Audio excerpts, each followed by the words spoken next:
Hi everyone, welcome back to my channel. So today is Saturday and meron kaming pa-dinner ngayon kasi nga kahapon wala silang dinner dito. Sa labas sila kumain. So nakapag-prepare na ako ng mga gagamitin ulit and nagkakape nga pala ako guys. So hapon na 4 PM na guys.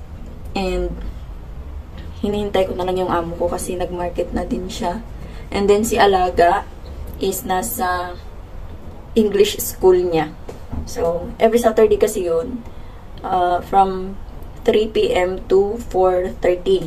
So, dadating na yun siya maya-maya. So, guys, na-ready ko na ang lahat ng mga lulutuin ngayon. And, nakapagsaing na ako. Tapos, nagluluto na din ako ng soup. So, yung manok is bumili na lang yung amo ko ng luto na para hindi na kami magluto dito.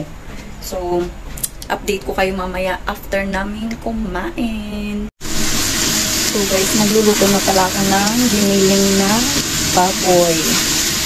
Ganyan. Fry lang to.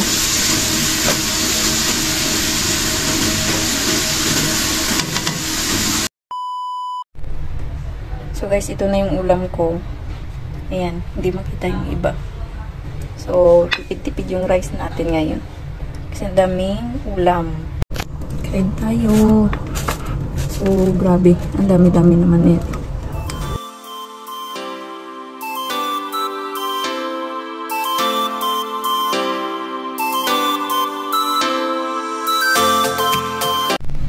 Guys, tapos na akong kumain. Pero, hindi ko naubos yung ulam ko.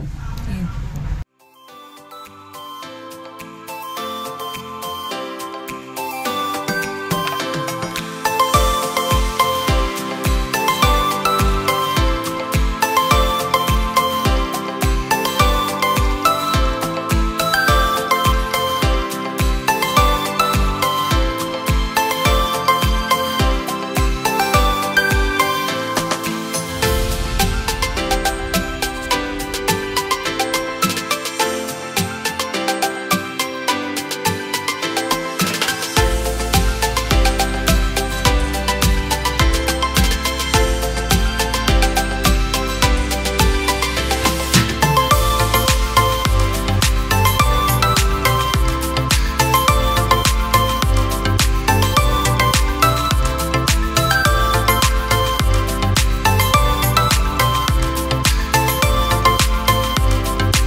So guys, 11 na nga pala. And kanina pa ako dito sa room ko.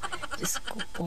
Nakalimutan ko kayo guys kasi nag-fill up ako ng renewal of contract ng isang kakilala namin dito sa Hong Kong. Diyos ko. So magpapahinga na ako guys and tatapusin ko na din yung video. Thank you guys for watching. Please like this video if you enjoyed. Please subscribe and I hope to see you on my next video. Bye guys. Stay safe everyone.